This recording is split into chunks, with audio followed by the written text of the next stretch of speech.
안녕하세요. 첫눈으로 벌레 같은 놈을 인생에서 쫓아낼 수 있었던 여자입니다. 아무리 제가 똑바로 살아왔다고 한들 작정하고 달려드는 똥파리를 미리 알고 쫓아내긴 힘든 법이더군요. 전 절 우습게 알고 달려들었던 벌레 같은 인간을 운이 좋게 눈치채고 몰아낼 수 있었는데요.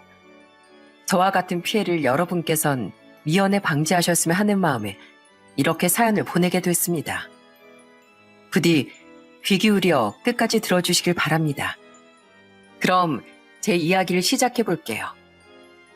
저희 아빠는 직원이 40명 정도 되는 벤처기업을 운영하고 계십니다. 전공을 미술로 선택해 대학도 외국으로 유학을 갔던 남동생과 다르게 전 아빠가 하시는 일을 좋아하고 존경했어요. 그래서 대학을 졸업한 후엔 곧장 아빠 회사에 입사해 일을 하기 시작했죠. 그리고 나이가 34이 됐던 해 저희 회사엔 저보다 4살 많던 한 남자가 입사를 했어요.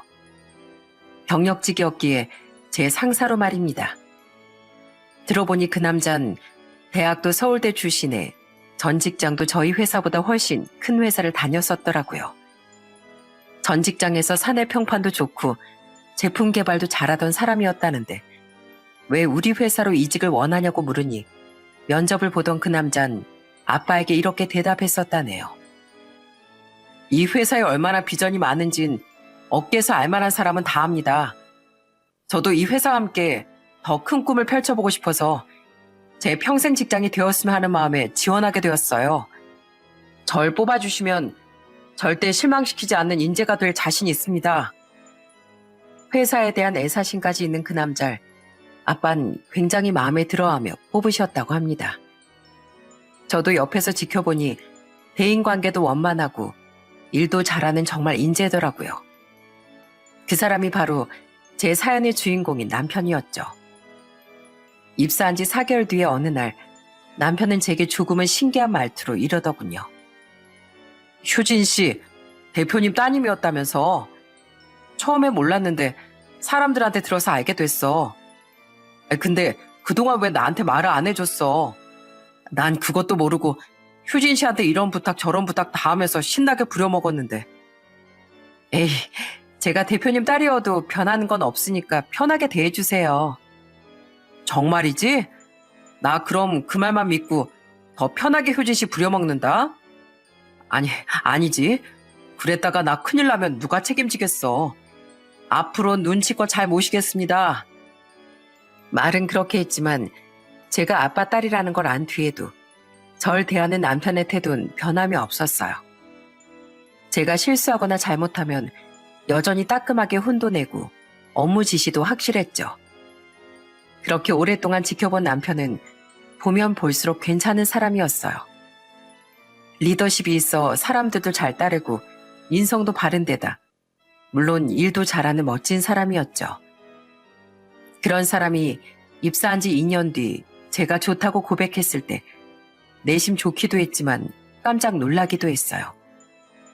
평소 남편은 절 다른 직원들과 굉장히 똑같이 대했었거든요. 남편은 제게 쑥스러워하며 이렇게 말했죠. 대표님 딸이라고 거들먹거리지 않고 오히려 남들보다 2배, 3배로 노력하는 효진 씨 모습이 너무 멋져 보였어. 게다가 건물 미화원 분들이나 경비원 아저씨께들 꼬박꼬박 인사하고 더 상냥하게 대하는 모습에 반했었어. 티를 안 내려고 최선을 다하긴 했지만 말이야. 게다가 남편은 제가 혹시 자신을 속물이라고 오해할까봐 걱정했는지 이런 말도 덧붙이더군요.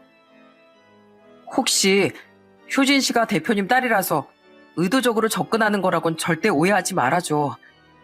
난 그렇게 시커먼 속을 잘 포장할 정도로 약은 사람도 아니고 그럴 능력도 없거든.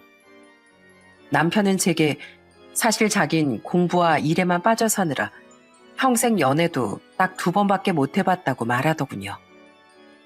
그것도 자신이 먼저 누굴 많이 좋아한 적은 없어 고백을 받고 사귄 후에도 그렇게 오래 만남을 지속하지 못했었다고 해요. 효진 씨는 그런 내가 처음으로 먼저 오래도록 짝사랑하게 된 사람이야.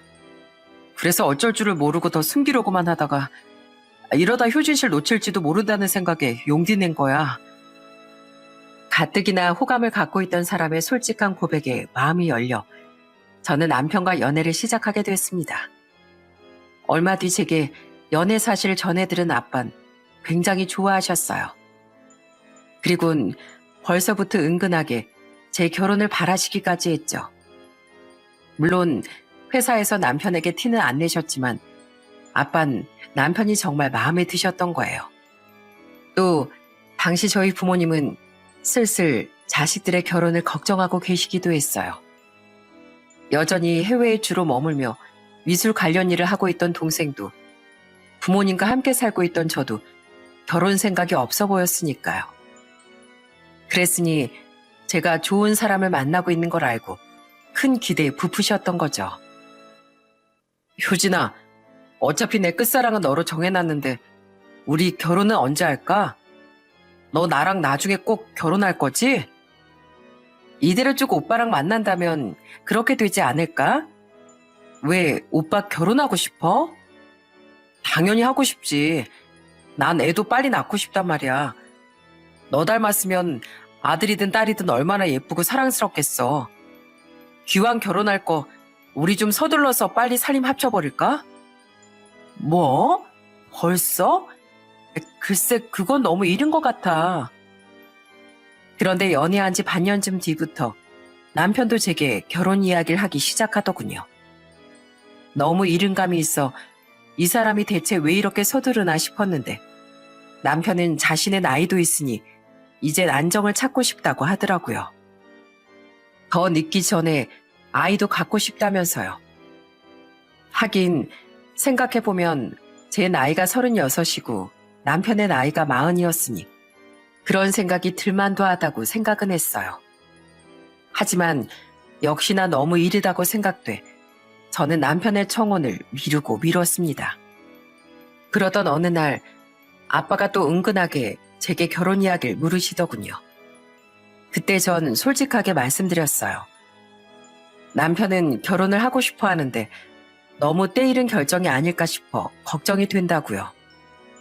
그러자 아빠는 크게 기뻐하며 박수까지 치시더라고요. 역시 그 친구 일할 때도 추진력이 장난 아니더니 마음에 쏙 드는지만 하는구나. 너도 홍규군이랑 결혼 생각이 있다며? 그럼 뭐가 문제야? 난 그 친구라면 전에도 말했듯 아주 대찬성이다. 사람이 능력 좋지, 인성 좋지, 뭐가 부족하니? 그 친구 인간성이야 나도 잘 알고 있는데 너도 나이가 있는데 애 생각이 있으면 어차피 하면 그 친구랑 할 결혼 좀 일찍 당겨서 해도 상관없지 않겠어? 어른이 이렇게까지 말하시니 저도 마음이 움직였습니다. 결국 전 약간 더 고민한 뒤 청혼을 승낙했어요. 그러자 남편은 환호성까지 지르며 저를 와락 끌어안더라고요. 고마워 효진아. 앞으로 나만 믿어. 내가 너 세상에서 제일 행복한 여자로 만들어줄게. 하늘, 땅, 별, 땅 다 걸고 약속할게. 너무 기쁘다며 눈물까지 고이는 남편을 보니 제가 참 사랑받고 있구나 하는 생각이 들어 가슴이 벅찼습니다. 이후 저희 부모님은 정식으로 인사 온 남편을 보며 얼굴에서 웃음이 사라질 줄을 모르셨어요. 아빠는 벌써부터 자네가 열심히 하면 우리 회사는 자네랑 우리 효진이한테 물려줄 테니까 열심히 해봐. 이제 자네 뒤엔 장인인 내가 항상 든든하게 버티고 있다는 거 잊지 말고. 하고 기대감에 부푼 말씀까지 하시더라고요.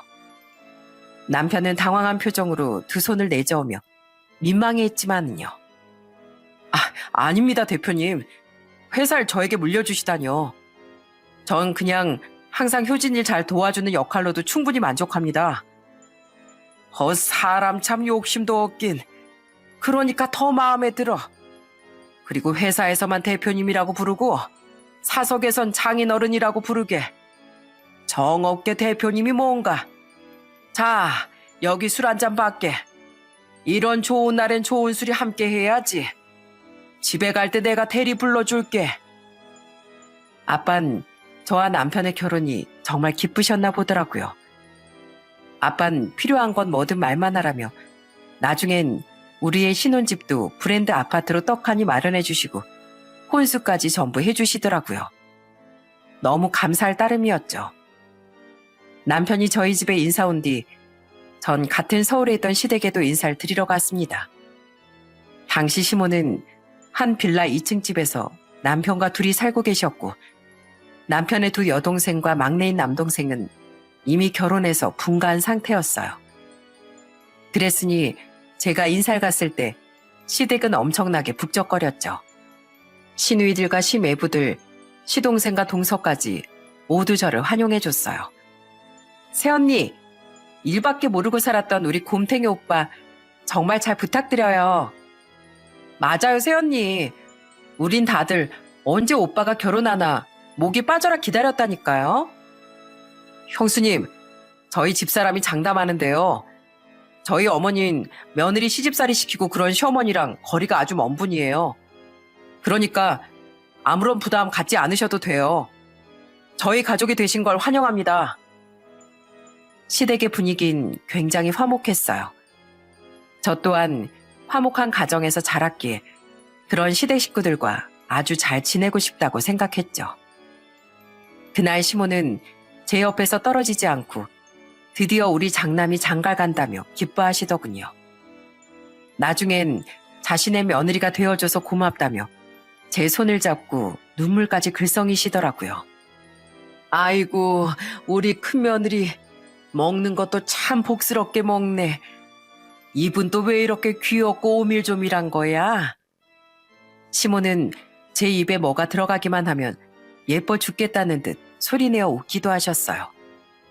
민망스러웠지만 절 그렇게 좋아해 주시니 너무 감사할 따름이었죠. 시모는 그날 몇 번이고 제게 고맙다고도 말씀하셨어요. 일만 하느라 결혼 생각은 하지도 않던 우리 아들 데려가줘서 정말 고맙다 아가. 게다가 난 혼자 사남매 키우느라 가진 돈도 없는데 좋은 아파트에 혼수까지 다 해주신다니 사돈 어른들께도 너무 감사해. 기분이 많이 좋으셨는지 시모는 그날 술 기운도 얼큰하게 오르시더군요. 그래서인지 남편이 대학생 때 바람을 피워 이혼했다던 시부에 대한 험담도 실컷 하시더라고요. 그 망할 인간 때문에 내가 얼마나 우라통이 터졌는지 몰라. 그 양반 쫓아내고 혼자 아둥바둥 애들 키운 것만 생각하면 내 아직도 밤마다 저주를 퍼붓고 싶어. 너도 우리 홍교한테 이미 들었다지? 우리 애들은 그 양반 아버지로 생각하기도 싫어해서 인연도 다 끊고 살아. 에휴, 내 팔자도 참 고달팠지 뭐. 그래도 난 꿋꿋하게 자식들 다 잘 키워냈어. 봐라, 마지막으로 우리 홍규까지 너처럼 착하고 좋은 며느리랑 결혼시키게 됐지 않니? 그런 시모가 가여워 결혼하면 정말 잘해드리고 싶다고 생각했습니다. 시누이들과 시동생은 직장 때문에 모두 서울이 아닌 지방에 살았기에 저라도 힘들게 사신 시모를 더 잘 챙겨드려야겠다고 다짐했죠. 이후 뒤늦게 남편을 보러 입국했던 제 동생과 함께 상견례도 잘 마치고 저와 남편은 연애를 시작한 지 딱 1년 4개월 만에 결혼식을 올렸어요. 그렇게 결혼한 후 남편은 전보다 회사 일을 훨씬 열심히 하더군요. 이젠 그냥 직원도 아니고 명색이 장인어른 사위인데 내가 더 열심히 해야 장인어른 체면도 더 사시지 않겠어? 날 환영해 주신 장인어른 장모님께 감사해서라도 정말 좋은 사위가 되고 싶어. 사위가 됐다고 일을 등한시하기는커녕 더욱 열심히 해야겠다던 남편을 아빤 전보다 훨씬 예뻐하셨습니다. 그 와중에 원래 빨리 아이를 갖고 싶어 했던 우린 잠시 아이 계획을 미루게 됐어요. 당시 저도 참여하고 있던 중요한 회사 프로젝트의 끝물에 갑자기 문제가 생겨 한동안 우리 모두 정신이 없어지게 됐거든요. 매일은 아니어도 결혼 전부터 야근에 주말 근무에 신혼여행도 딱 나흘만 간신히 다녀왔었죠. 사실 전 전보다 더 아이를 빨리 갖고 싶어 하던 남편에게 미안해 일 욕심을 부리기 눈치 보였는데 남편이 먼저 제게 아이 계획은 천천히 세우자고 말해주더라고요. 어차피 거의 마무리 단계에서 생긴 문제니까 오래 걸릴 것도 아니잖아. 그리고 솔직히 당신이 일에 좀 더 매진하고 싶다면 아이 계획을 몇 년 더 미뤄도 상관없어. 물론 아이를 갖고 싶긴 하지만 나한텐 당신 행복이 더 중요하니까. 당신이 일에 얼마나 열정적인 사람인지 나 잘 알고 있어. 결혼 전에야 아이 욕심에 말을 그렇게 했던 건데 막상 당신하고 같이 살게 되니까 아이보다 더 중요한 건 당신의 행복이라는 걸 확실히 깨달았어. 그 말이 너무 고맙더라고요. 물론 남편의 말처럼 몇 년이나 아이 계획을 미룰 생각은 없었지만 어쨌든 일에 대한 제 마음을 존중해 준다는 게요. 그런 남편에게 고마워서라도 저는 틈틈이 시모를 챙겨드리려고 노력했어요.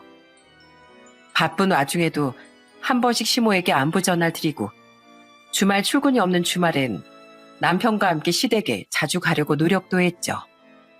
자자, 맛있는 삼겹살이 왔습니다. 우리 소주도 한잔 할까? 삼겹살이랑 소주는 최고의 짝꿍 아니겠어? 우리가 갈 때마다 시모는 삼겹살을 구워주시더군요. 자신이 제일 좋아하는 음식이 삼겹살에 소주라면서요. 자고 오는 날엔 남편까지 함께 술을 마셨지만 당일에 돌아오는 날엔 운전하는 남편을 빼고 저만 시모와 소주잔을 기울이곤 했습니다. 시모가 남편과 수다 떠는 건 재미가 없다며 저와 술을 마시고 싶어 하셨거든요. 고맙다 아가. 홍규 장가 보내고 혼자 너무 적적했는데 이렇게 와서 나랑 소주도 마셔주고 수다도 떨어주니 너무 좋구나. 전 많이 쓸쓸하셨는지 눈가가 촉촉해진 시모가 안쓰러워 늘 빼지 않고 시모와의 술자리를 함께 했어요. 시모의 인생 이야기도 다 들어드리고 위로도 해드리면서요. 그런 제게 시모도 남편도 정말 고마워했어요. 남편은 그런 절 보며 친정에 더 잘하려 노력해줬고 우리 둘이서 깨볶는 신혼을 보낸 건 말할 것도 없었기에 너무 행복한 나날들이 이어졌죠. 그렇게 바쁘고 행복하게 살다 보니 어느새 결혼한 뒤 2달이라는 시간이 훌쩍 지나가더군요. 여보, 미안한데 오늘은 당신 먼저 집에 가서 저녁 챙겨 먹을래? 나 친구들이랑 오늘 약속이 있거든. 그날은 한여름의 어느 금요일이었는데 저는 남편과 따로 퇴근을 하게 됐습니다. 친구들과의 약속 자리에 나간 남편 없이 저만 집으로 향하게 된 거죠. 그렇게 혼자 퇴근길에 올랐는데 문득 시모 생각이 나더라고요. 금요일인데 어머님도 혼자 쓸쓸하시겠지? 어머님이랑 저녁 같이 먹고 올까? 내가 가면 반가워하실 텐데. 저는 제가 가면 반가워하실 시모를 떠올리며 시댁으로 방향을 틀었어요. 그리곤 시모에게 전화를 걸었는데 받질 않으시더라고요. 하지만 전 여전히 시댁으로 향했습니다. 그날 점심에 통화할 때 분명 시모는 아무런 약속도 없어 계속 집에 계실 거라고 말씀하셨거든요. 저는 마트에 들러 시모가 좋아하시는 삼겹살도 넉넉히 사고 곁들여 먹을 쌈채소와 소주도 사서 시댁으로 갔어요. 시댁이 있던 빌라 2층으로 올라가 보니 시댁의 현관문과 복도를 향해 난 창문이 모두 방충망만 쳐진 채 열려있더군요. 평소 아끼는 게 습관이던 시모는 한여름임에도 불구하고 선풍기만 틀고 그렇게 문을 다 활짝 연 채 생활하시곤 했죠. 물론 고기를 구울 땐 에어컨을 켜셨지만은요. 전 역시 집에 계시는구나 싶어 반갑게 시댁으로 들어가려 했습니다. 그런데 시모 혼자 계신 줄 알았던 시댁 안에서 선명하게 대화 소리가 들려오더라고요. 한 사람의 목소리는 시모의 것이었고 또 한 사람의 목소리는 젊은 여자인 듯 들렸는데 그 충격적인 대화 내용에 전 그만 문 밖에서 얼어붙고 말았어요. 어머님, 저 언제까지 숨어 있어야 돼요? 저 너무 답답하고 마음도 힘들어요. 아유, 그냥 좀 있어 봐라. 요즘 사람들 혼인신고 늦게 하는 추세라면서 아직 홍규랑 며느리 혼인신고도 안 했다잖아. 며느리라뇨? 그 여자를 꼭 그렇게 부르셔야 돼요? 어머님 진짜 며느리는 저잖아요. 본천 저라고요. 그 여잔 그냥 이용만 해먹고 버릴 남이라고요. 알지, 알어. 그냥 말이 그렇다는 거야, 애미야. 이게 대체 무슨 말인가 싶었습니다. 홍규는 분명 제 남편의 이름인데 시모는 얼굴 모를 낯선 여자를 맏며느리 취급을 하고 있더라고요. 그 여잔 저를 며느리라고 부른 시모에게 투덜대며 자신을 본처라고 칭했고요. 심장이 미친 듯이 쿵쾅댔어요. 저는 의식적으로 이건 증거를 남겨놔야겠다 싶어 휴대폰 녹음 기능을 켜고 계속 대화를 들어봤죠. 아무튼 혼인신고하고 최소 1, 2년은 지나야 재산 분할도 받고 이혼할 거 아니니? 좀 조심하고 기다려봐라. 만약 네가 여기서 경거망동하면 우리 홍규가 어떻게 되겠니?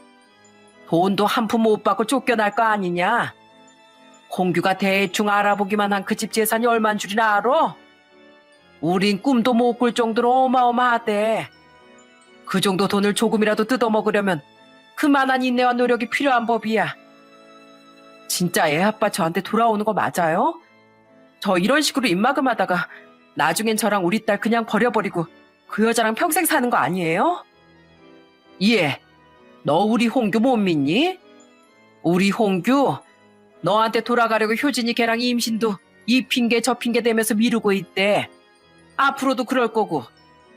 애가 짜는 핑계로 결혼 서두른 애가 임신을 피하려니 얼마나 난감하겠어. 그래도 다 널 위해서 우리 홍규가 애쓰고 있는 거 아니야. 너랑 우리 손녀 위해서 빨리 한몫 뜯으려고 결혼도 서두른 거잖아. 너 며칠 전에도 효진이 걔 몰래 홍규 만났었다며? 그럼 홍규도 충분히 너 이해시켰을 거 아니야. 우리 애가 불쌍해서 그러죠. 돈도 없고 혼자 미혼모로 애 키우기 힘들어서 애 아빠한테 다시 돌아왔던 건데 애를 언제까지 또 아빠 없이 둬야 돼요. 저번에 애 아플 때 혼자 병원에 데려갔을 때도 얼마나 미안하고 서러웠다고요. 우리 딸 벌써 4살이에요. 들을수록 환장할 노릇이더군요. 대체 그동안 여자도 몇 번 못 만나봤다는 사람이 본처는 뭐고 애는 또 뭐란 말입니까? 확실했던 건 저들의 말에 의하면 제가 저 인간들에게 이용당하고 있었다는 거예요. 남편은 본처라는 저 여자와 그 여자와의 사이에서 낳은 딸 때문에 저와 결혼했다 이혼한 뒤 재산을 뜯어먹으려고 했다는 거죠.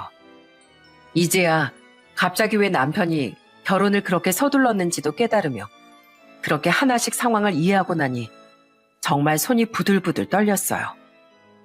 그 와중에도 시모와 그 여자의 경악할 대화는 이어졌습니다. 우리 홍규가 효진이 걔랑 이혼하고 앞으로 너랑 애 데리고 살려면 돈이 있어야 할 거 아니야, 돈이. 어차피 조금만 기다리면 평생 떵떵거리면서 살 수 있는데 지금 이렇게 인내심 없게 굴 거야?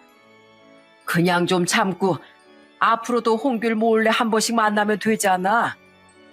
근데 애는 사부인께 맡기고 왔어? 네, 답답해서 시골에 계신 엄마한테 한 일주일만 봐달라고 했어요. 엄마도 자꾸 보채세요. 언제까지 이렇게 윤서방을 기다려줘야 되는 거냐고요. 조금만 참어, 조금만. 짧게는 한 1년, 길게는 한 3, 4년이면 되겠지.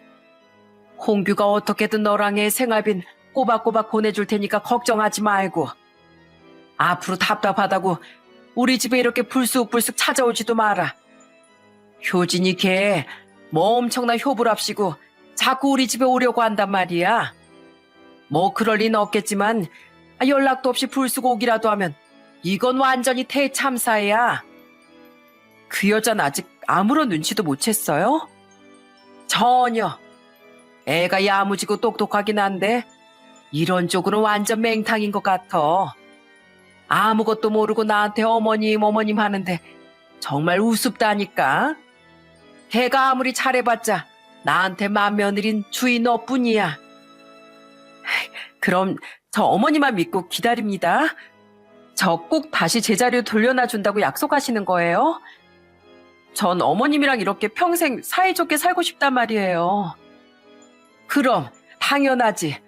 넌 나만 믿으면 돼. 거기까지 듣는데 더 이상 못 참겠다 싶었습니다. 너무 부하가 치밀어서요. 저는 현관문 방충망을 뜯어내다시피 한 뒤 신발도 벗지 않고 시댁에 달려들어가 소리쳤어요. 그 우스운 사람 여기 왔네요. 지금 이게 다 무슨 말이에요? 이게 다 무슨 소리냐고요? 아가, 네가 어떻게 지금 여기에? 결혼사진에서 그 여자잖아. 어머님 어떡해요? 우리 완전 딱 걸린 거 아니에요? 시모와 그 여잔 저를 보며 경악을 했습니다. 그 여잔 결혼사진을 통해 봤는지 제 얼굴을 알고 있더라고요. 저는 소스라치게 놀란 그들을 향해 계속 소리를 질렀어요. 저 밖에서 다 들었어요. 이게 대체 다 무슨 소리예요? 저 여자가 본처라고요? 윤홍규 그 인간 대체 뭐예요? 뭔데 저랑 결혼한 지 2달밖에 안 된 인간이 숨겨둔 본처에 4살 된 딸까지 있어요? 그게? 아이고, 이거 완전히 야단났구나. 그 여잔 아무 말도 못하고 눈알만 굴리고 있고 시모는 당황해서 어쩔 줄을 모르고만 있더라고요. 그나마 뭐라도 행동해야겠다 싶었는지 시모는 절 붙잡고 무작정 사과부터 하기 시작했어요. 저기 세아가 우선 진정 좀 하거라.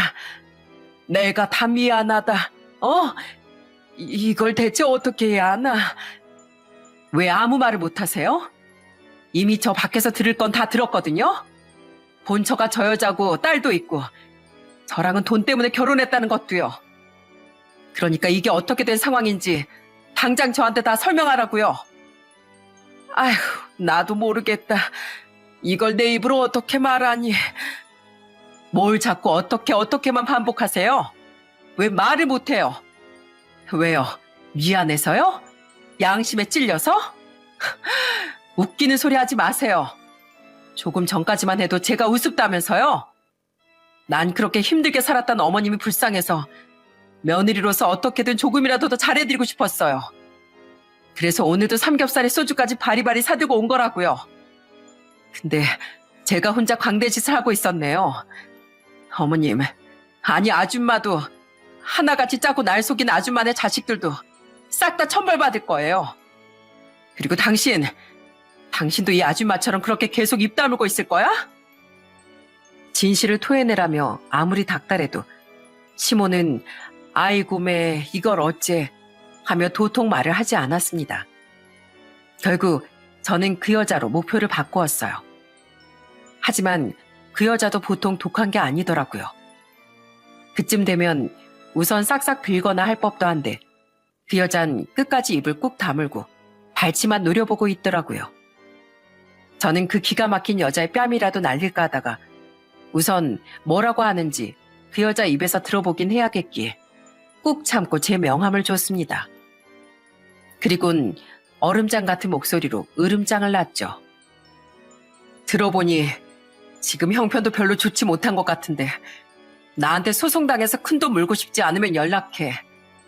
나 지금 정신적으로 크게 충격받아서 당장이라도 위자료 소송 걸고 싶으니까 그거 안 무서우면 끝까지 입 다물고 버텨보던가. 그리곤 열려있던 현관문을 발로 뻥 차서 닫으며 그 집을 나와버렸습니다. 뒤에서 시모가 아가하고 부르는 소리가 들렸지만 대꾸할 가치조차 느껴지지 않았죠. 그렇게 집으로 돌아오는 길에 전 남편에게 전화해 당장 집으로 튀어오라고 소리쳤어요. 친구들과 만나고 있던 남편은 어리둥절해하며 무슨 일이냐고 묻더군요. 당신 엄마한테 전화해서 물어봐. 저는 이렇게 고함을 지른 뒤 전화를 뚝 끊어버렸습니다. 그 뒤 남편은 30분도 안 되어 집으로 달려왔더라고요. 시모에게 모든 이야기를 들었는지 얼굴이 새파랗게 질려서요. 그리곤 집에 오자마자 제 앞에 무릎을 꿇고 싹싹 빌기 시작했죠. 그러면서 한다는 변명이 자기는 억울하다고 하대요. 글쎄. 여보, 내가 무조건 잘못했어. 이혼 사실 숨긴 거 내가 100번도 더 잘못한 거 맞아. 근데 내 말도 좀 들어줘. 나도 다 억울한 사정이 있어. 내가 이혼한 건 사실인데 나도 어떻게 보면 피해자라니까. 뭐? 이 상황에 당신이 피해자라고? 진짜야. 그 여자 의부증이 엄청 심한 여자였어. 맨날 말도 안 되는 망상으로 나 괴롭히고 의심해서 나 정말 사는 게 아니었어. 그래서 이혼도 했던 거야. 근데 왜 나한테 이혼 사실을 숨겼어? 처음부터 그게 잘못된 거잖아. 미안해. 근데 당신이 너무 좋은데 내가 이혼했다고 말하면 날 만나주지도 않을 것 같아서 숨겼어. 나중에 말하려고 해도 차마 입이 안 떨어지더라. 그리고 그 여자애 내 애도 아니야. 이혼하고 그 여자가 애를 낳았다는 시기가 애초에 말이 안 됐다니까? 그 여자 애가 3살 때 대뜸 그 애가 내 애라면서 찾아왔거든. 자기랑 그 애를 책임지라면서 말이야. 근데 나 무서워서 그 여자를 바로 못 떼어낸 거야. 뭐? 그걸 나한테 믿으라고?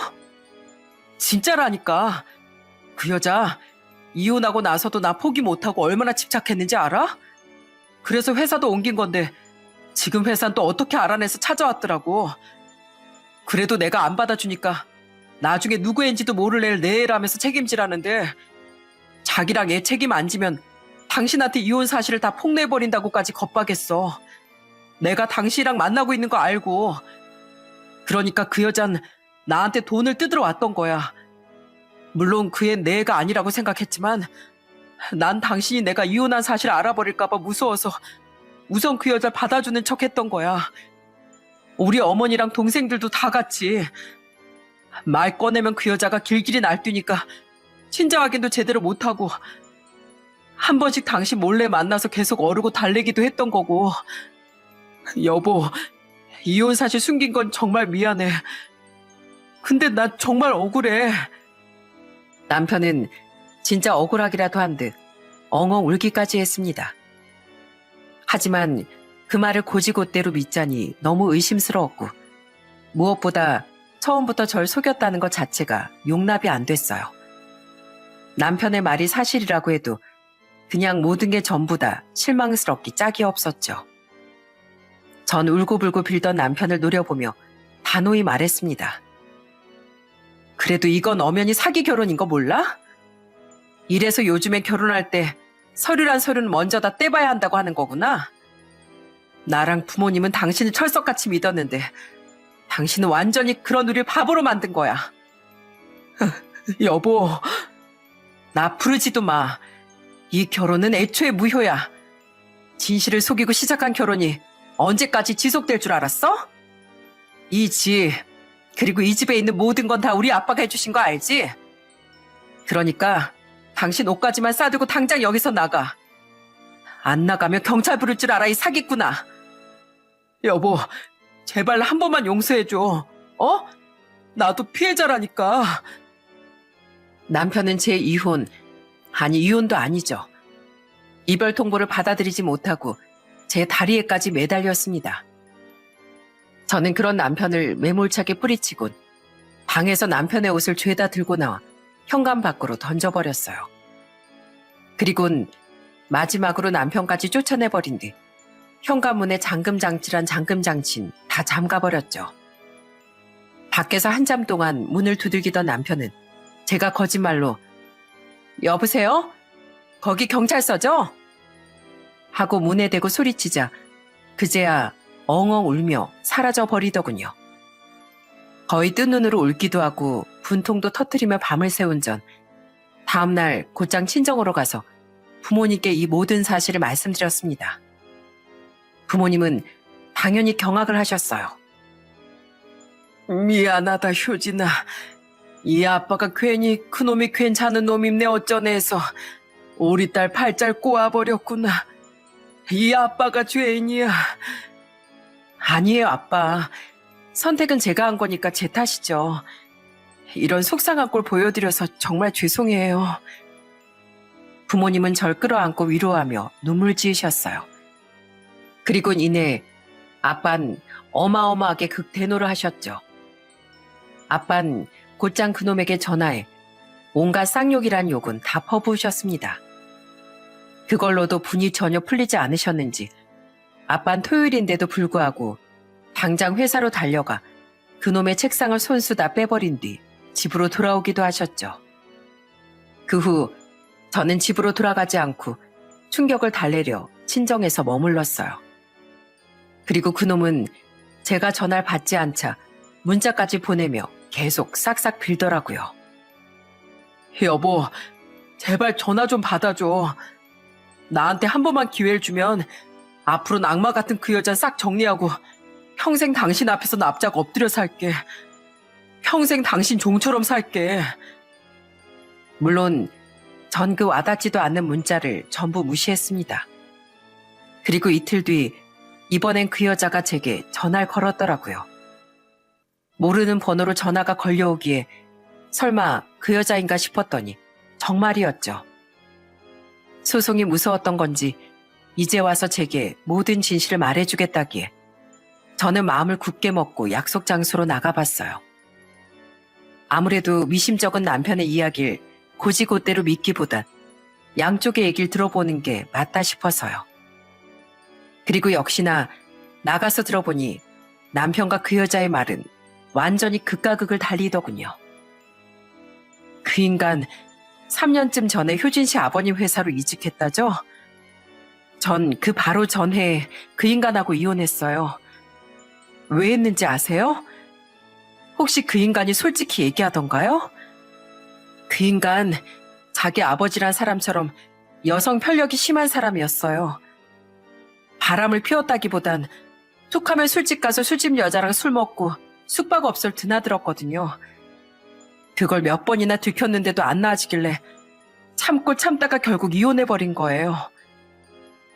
그 여자가 꺼낸 이혼 사유마저 남편에게 들었던 것과는 전혀 딴판이었습니다. 그 여잔 남편과 이혼한 지 얼마 되지 않아 임신한 사실을 알았다더군요. 하지만 이미 그놈이라면 지긋지긋했던 그 여잔 그 사실을 숨긴 채 혼자 딸을 낳고 미혼모로 살았다고 했죠. 그 사실을 모른 채 원래 그 여자를 좋아해도 너무 좋아했던 남편은 이혼한 뒤에도 꾸준히 그 여자를 붙잡았다고 해요. 그 여자가 사는 것도 숨기고 만나주지도 않으니 전화를 걸고 문자를 보내면서요. 그래도 전 절대로 애 아빠를 만나지 않고 애를 숨겨서 키웠었어요. 근데 미혼모로 사는 게 생각보다 보통 힘든 게 아니더라고요. 돈도 없고 세상의 눈초리도 험했거든요. 그래서 결국 계속 절 붙잡던 애 아빠랑 재결합하기로 결심한 거예요.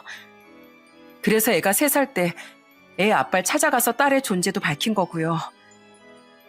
들어보니 갈수록 정말 기가 막히더군요. 시길 들어보니 남편은 저와 연애할 때도 한 번씩 그 여자에게 문자를 보내 돌아오라고 빌었더라고요.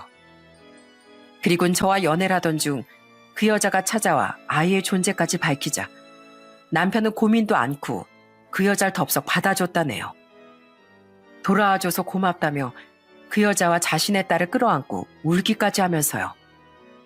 그럼 저는 대체 뭐였단 말입니까? 자긴 그렇게 속이 시커먼 인간이 아니라더니 그냥 그놈은 절 처음부터 돈으로만 봤던 거예요. 더 황당했던 게 뭔지 아십니까? 그때 그놈은 당당하게 그 여자에게 연애 중이었던 제 존재를 밝히며 조금만 참고 기다려달라고 했다네요.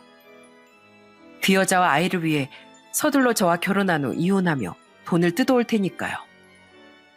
그때 시모도 손녀의 존재를 알고 그 여자를 다시 며느리로 받아들이기로 했던 거예요. 저는 그 황당한 말을 듣고 따져 물었습니다. 나란 존재를 알았는데도 그 인간이랑 재결합하기로 했었다고? 그럼 그 인간들하고 짜고 날 기만한 거네. 당신 말에 의하면 당신도 엄연한 공범이 맞는 거네. 사람을 속이고 기만하는 인간들은 사람으로도 보이지 않던 저였기에 저는 그 여자에게 처음부터 끝까지 반말을 했습니다. 하지만 그 여잔 자신에게 불리했던 그 상황에 그런 건 신경 쓰이지도 않는다는 듯 눈물을 뚝뚝 흘리며 사과만 하더라고요. 죄송해요. 저도 이러면 안 된다는 걸 알고는 있었는데 정말 너무 힘들었어요. 애랑 둘이 하도 힘들게 살았다 보니까 돈에 눈이 돌아갔어요. 그쪽은 집도 잘 살고 혼자 애 낳고 키워본 적도 없으니까 내가 얼마나 힘들었는지 모를 거예요. 그걸 지금 변명이라고 해? 힘들다고 다 용서되면 세상에 법은 왜 있어? 그럼 난 대체 왜 찾아온 거야? 그땐 그렇게 입 꾹 다물고만 있더니 내가 진짜 소송 걸까봐 무서워서 이제라도 고해성 사러 온 거야? 맞아요. 지금도 돈이 없어서 힘든데 만약 제가 소송당했는데 애 아빠가 모른 척하면 어쩌나 싶어서 그냥 양심 고백하러 온 거예요. 애 아빠가 이미 다 고백했는지 어쨌는지 모르겠지만 어쨌든 전 이렇게 다 말했으니까 제발 소송만은 걸지 말아주세요. 내가 당신 말을 어떻게 믿어? 그 인간은 나한테 뭐라고 했는지 알아? 당신이 자기한테 너무 들러붙어서 무서울 지경이었대. 이혼한 것도 그쪽이 의부증이 너무 심해서 이혼한 거고 나중에 당신이 애 데리고 찾아왔을 때도 그 애가 자기 애가 아니라고 확신했대.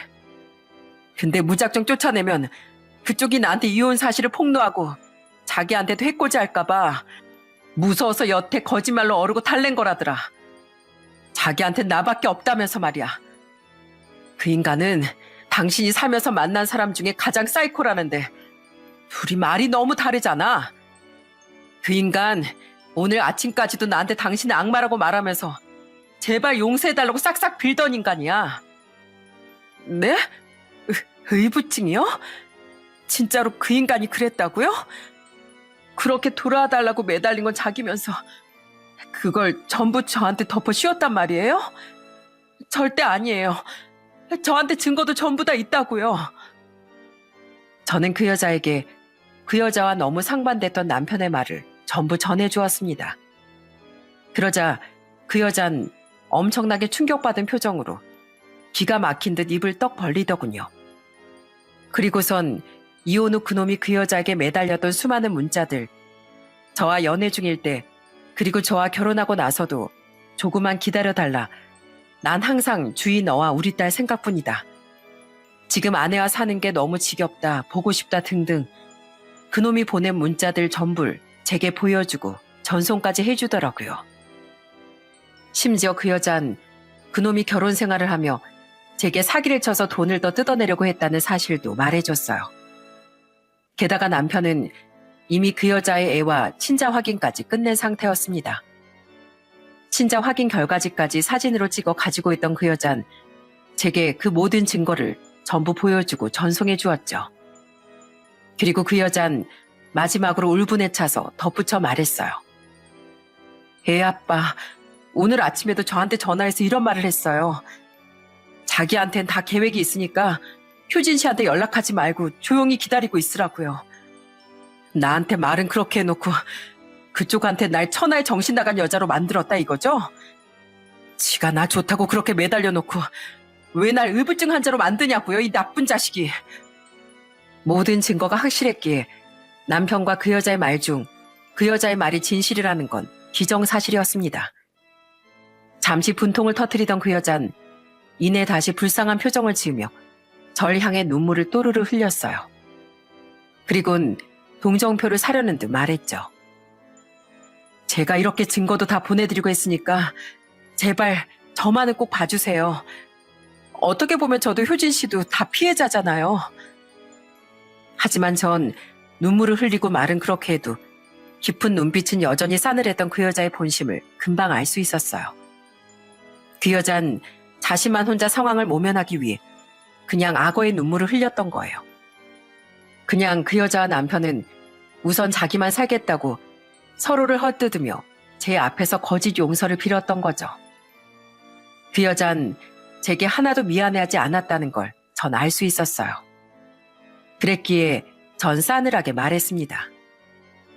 내가 따로 조사도 좀 해보고 당신을 용서해 줄지 말지 생각도 좀 해볼게. 생각할수록 괘씸해서. 효진 씨, 그 입에 내 이름 올리지도 말아줄래? 어쨌든 당신이 나란 존재를 두고 그 집안 인간들이랑 같이 사기쳤다는 건 사실이잖아. 아직 내가 피해본 돈이 없어서 그렇지. 이거 잘못하면 그쪽 교도소까지 갈 수 있는 문제였어. 이건 엄연한 범죄라고. 내 인생이 소중하면 남의 인생도 소중한 걸 알아야지. 어떻게 같은 여자끼리 이럴 수가 있어? 솔직히 그쪽 지금 별로 나한테 미안하지도 않아 보이는데 앞으로는 행실 똑바로 하고 살아. 적어도 딸한테 이 이상 더 부끄러운 너만 되지 않게. 이후 저는 망연자실해 보이는 그 여자를 내버려 둔 뒤 친정으로 돌아왔습니다. 그리고 결국 전 그 여자를 용서하지 않았어요. 시모와 그 여자가 나눴던 모욕적인 대화들이 자꾸만 제 머릿속을 맴돌아 도저히 용서가 되지 않았거든요. 그래서 전 남편에게뿐 아니라 그 여자에게도 위자료 소송을 걸어버렸죠. 그 여잔 피해자 코스프레를 하고 있었지만 전혀 피해자가 아니었으니까요. 소송을 준비하며 안 사실인데 혼인신고를 안 했어도 사실혼 관계였다는 사실을 증명하면 상간녀 소송을 걸 수 있더라고요. 한편 저는 그 사건 이후 아빠의 권유로 한동안 회사를 쉬었습니다. 가봐야 직원들이 수군거릴 텐데 지금 상황에 네가 그게 감당이 되겠니? 어차피 프로젝트도 거의 다 마무리됐었고 너무 큰 충격에 일이 손에 잡히지도 않을 것 같더라고요. 그리고 회사에 나올 생각도 하지 말라는 아빠의 으름장에 며칠간 모습을 드러내지 않던 남편은 기어코 회사로 찾아가 아빠 앞에 무릎을 꿇고 싹싹 빌었나 보더군요. 진짜 진실을 듣고 완전히 분노가 폭발한 아빠가 앞으로 이 업계엔 발도 못 들이게 하겠다고 엄포를 놓으셨더니 평생 쌓아온 자기 경력만은 수포로 돌아가지 않게 해달라고 빌러온 거죠. 괘씸한 놈, 어디 감히 직간 놈이 용서를 받으려 들어. 뭐? 살려달라고? 어림도 없지. 하지만 아빤 용서는커녕 무릎 꿇고 빌던 그놈을 일으켜 귓밤망이를 날려버리셨다고 합니다.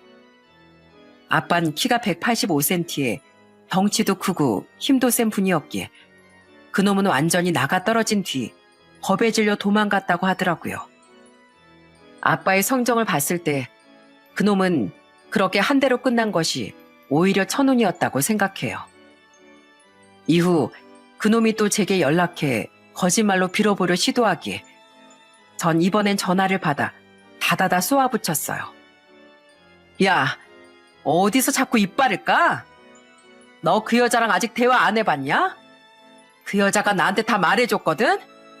네 말 중에 진실인 건 하나도 없더만 어디서 끝까지 거짓말이야?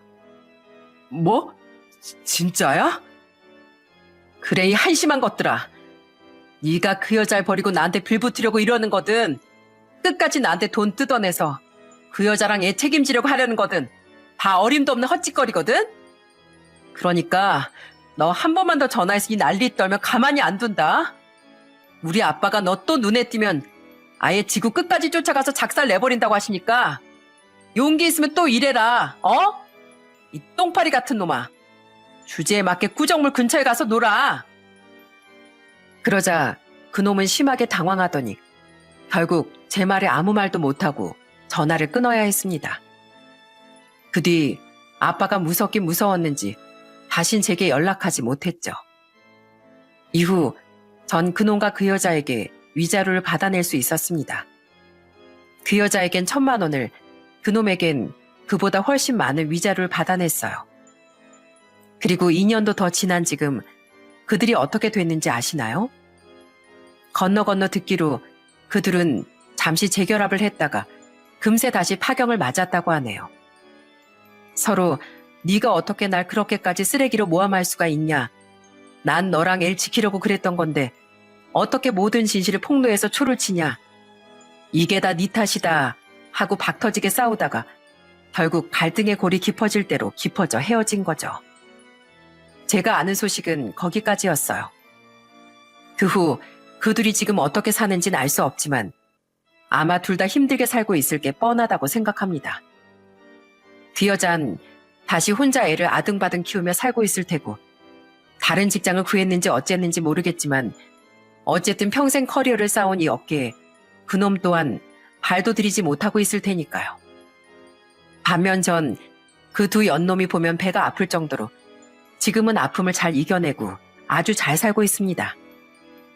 회사에도 당당히 복귀한 지 오래고 얼마 전엔 아빠가 승진도 시켜주셔서 일에 파묻혀 살고 있어요. 건강을 위해 운동도 하면서요. 이렇게 나 자신을 사랑하며 씩씩하게 살다 보면 그놈으로 인한 상처 따윈 생각도 나지 않을 정도로 행복한 날도 곧 오겠죠?